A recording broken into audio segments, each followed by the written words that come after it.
Dans le cours, plus précisément dans la vidéo 8.12, si je ne me trompe pas, vous avez vu une application intéressante de l'algèbre linéaire, et en particulier de la diagonalisation d'une matrice. C'était, si je me souviens bien, un problème de génétique dans lequel vous aviez des roses de 3 couleurs différentes et des données quant à l'héritage des gènes, etc. Et vous vouliez savoir, après 2015 ans, quelle répartition, quelle proportion de roses rouges, roses et blanches vous alliez obtenir. Cela revenait à créer un système linéaire et à élever, en particulier, cela revenait à élever une matrice à une certaine puissance. En diagonalisant la matrice, il était alors facile, ou du moins plus facile, de calculer cette matrice à une certaine puissance. Et cela s'est basé sur le fait tout simplement que les matrices diagonales sont faciles à élever à des puissances quelconques. Dans cet exercice, j'aimerais vous montrer qu'on peut aussi s'aider de la diagonalisation d'une matrice pour calculer son inverse. Dans le cas, bien sûr, où celle-ci est inversible et diagonale. Donc on va se donner une matrice pas trop grande parce qu'on n'a pas envie de passer des heures à faire des calculs.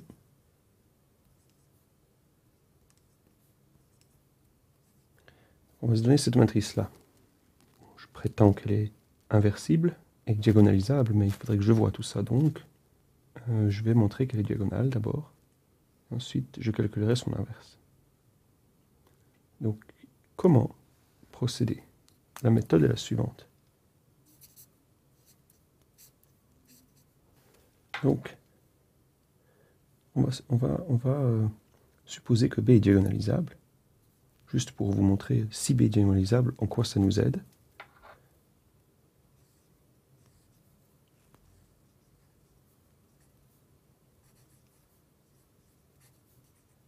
Donc si elle est diagonalisable, il existe une matrice P de taille 3, 3 inversible, telle que P-1BP égale D est diagonale. Mais ça, c'est équivalent à dire que B égale à P D P-1. Non, c'est la même chose. C'est juste que je vais plutôt utiliser ça. Donc maintenant, est-ce que c'est facile de calculer l'inverse, non pas de B, mais de P D P-1? La réponse est oui. On observe que si on multiplie P D P-1, donc cette matrice-là par la matrice P D-1 P-1, alors qu'obtient-on? Alors, d'abord, on aura ces deux P l'un à côté de l'autre, qui feront l'identité.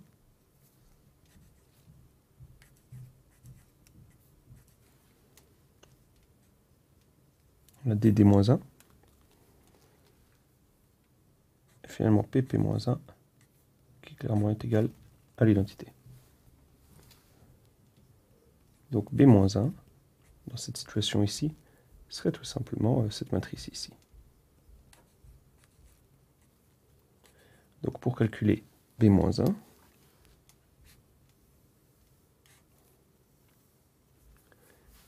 il nous faut calculer P, la matrice de changement de base, et D, la matrice diagonale, qui est semblable à B.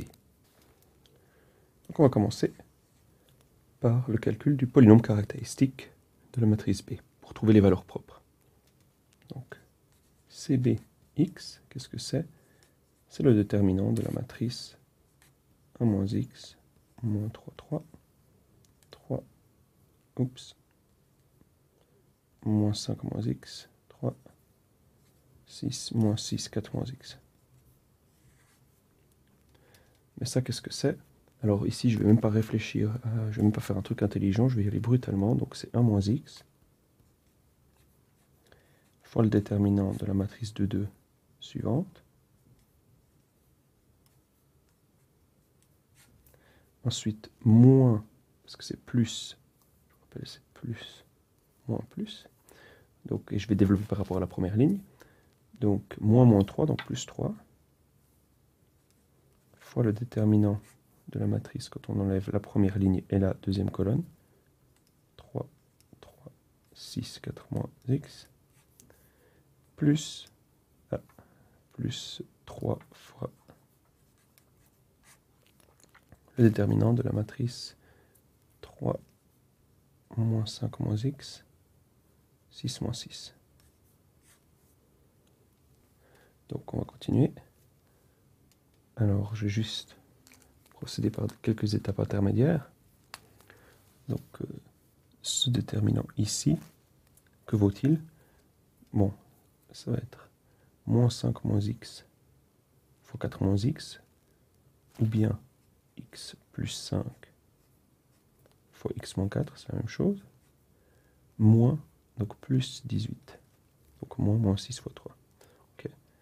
Ce déterminant ici, alors je peux sortir le 3 de la ligne, et ça fera 3 fois le déterminant de la même matrice avec que des, avec 1, 1, 6, 4 moins x. Donc c'est 3 fois, alors je vais avoir 1 fois 4 moins x, et je vais enlever moins 6. Okay. Et ici, je peux faire quelque chose de similaire, je peux sortir le 6, et je vais avoir 3 fois moins 1, moins 3, moins, donc plus x plus 5. D'accord? Je continue juste à développer un peu, parce qu'on peut faire mieux. Donc ça c'est 3 fois quoi? Donc moins x, moins 2. Donc moins 3 fois x plus 2. Et ici, c'est 6 fois alors, x plus 2. Et ici, est-ce que je peux faire mieux? Bon, bien sûr que je peux faire mieux, c'est... Alors c'est x carré, moins 4x plus 5x, plus x, et je vais avoir moins 2, que j'aurais additionné avec le 18. Donc ça c'est 1 moins x fois et x carré plus x moins 2, qu'est-ce qu'on peut en dire? Ça c'est x moins 1 fois x plus 2.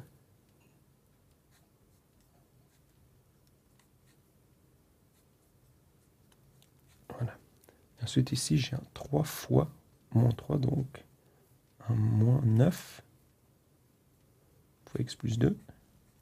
Et ici j'ai un 3 fois 6, donc plus un 18 fois x plus 2.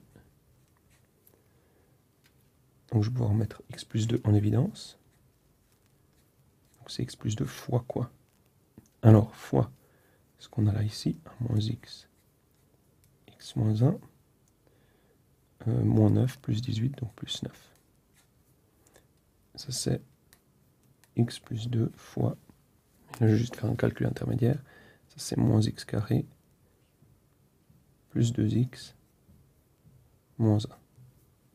Donc là on aura moins x carré plus 2x plus 8. Donc 8 c'est 2 fois 4. Donc on aura moins x plus 2 fois x carré moins 2x moins 8. Et ça c'est bêtement moins x plus 2 au carré fois x moins 4. Donc,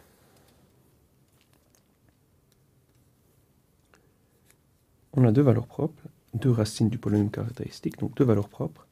La première, lambda 1, qui est moins 2, et la deuxième, qui est 4. Alors, je note juste que, à ce stade, on ne sait pas encore si la multiplicité algébrique de lambda 1 est égale à la multiplicité géométrique, donc on ne sait pas encore si B est diagonalisable. Il nous faut aller plus loin.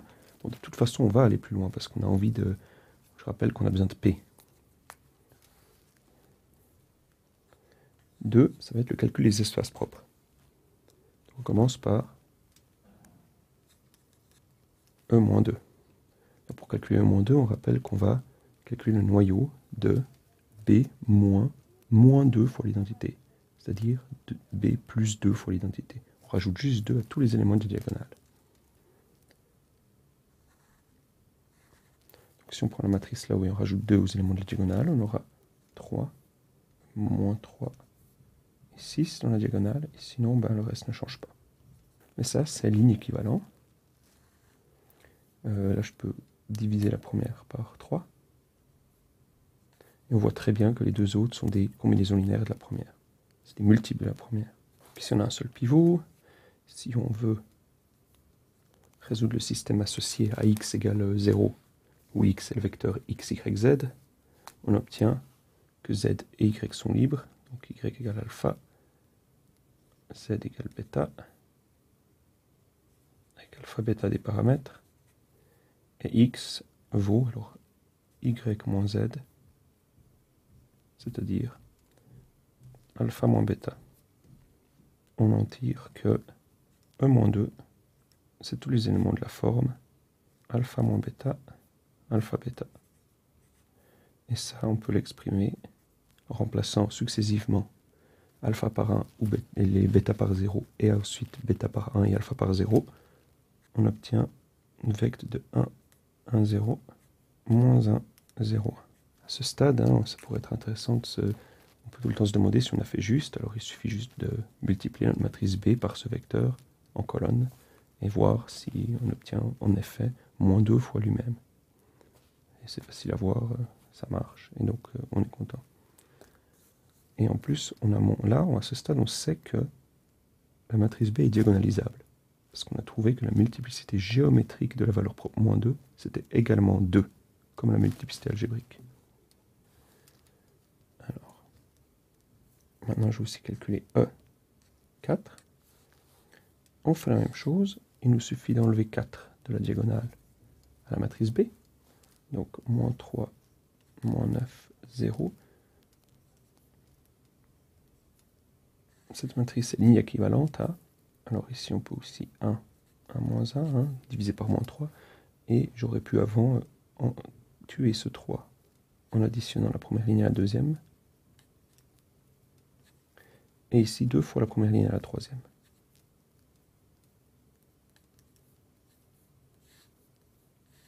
Et là encore, on remarque, on a 1 moins 1. Et on a de toute façon une ligne de 0, parce que ces deux lignes sont les mêmes. Et ici, on va diviser par moins 2. Par moins 6, pardon. Cette fois, on n'a plus un pivot, mais 2.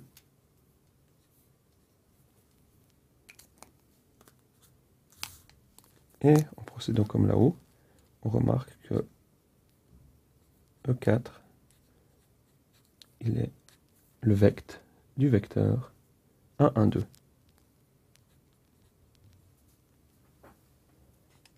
Donc à ce stade, on déduit que P, donc la matrice de passage désirée, qui est la matrice de l'identité par rapport à la nouvelle base dans la base canonique, autrement dit P, c'est id. Donc C, ce sera la base canonique, et B, ce sera ma nouvelle base. B, donc, c'est ma base de vecteur propre.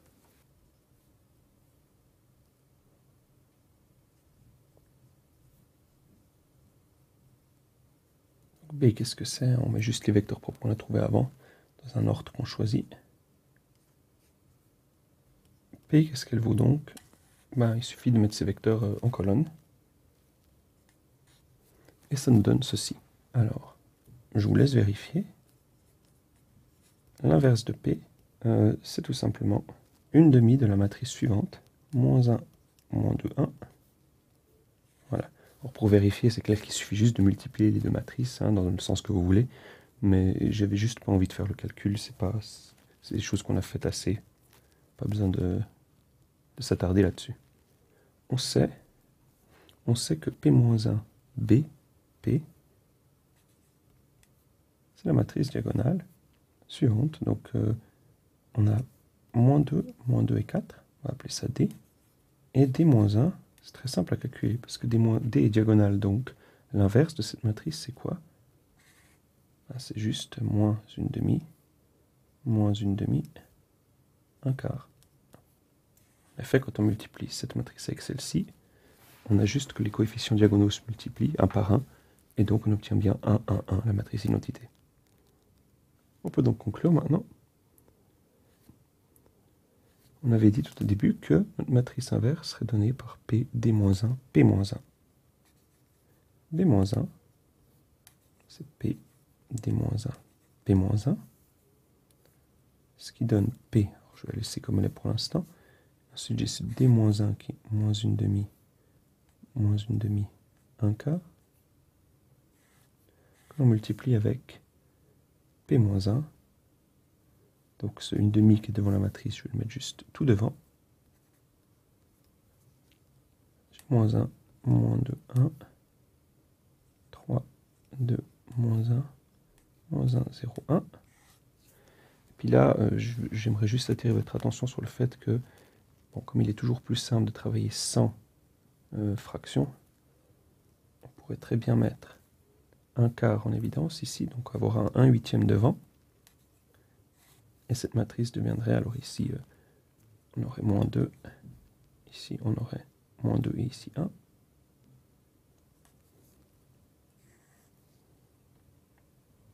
Et notre matrice ici. Alors ici, ça serait 1/8, et cette fois je vais écrire P. P, on sait déjà que c'est 1, 1, 0, moins 1, 0, 1, 1, 1, 2. Et la multiplication de ça, c'est moins 2 fois moins 1. 2, tac, tac, 4, 1, moins 6, moins 4, moins 1, 2, 0, 1, qui est 1/8 de quoi? 2, donc 1 fois 2, 2, moins 4, moins 1, 1 fois 2, 2, 3, 0 fois 2, 4, 6, moins 6, plus 4, moins 2, moins 1, moins 3, moins 6, moins 1, moins 7, moins 4, moins 2, moins 6, 2, plus 1, 3, 2 plus 1, 3, 0, 1, 2, 2. Donc voici notre inverse.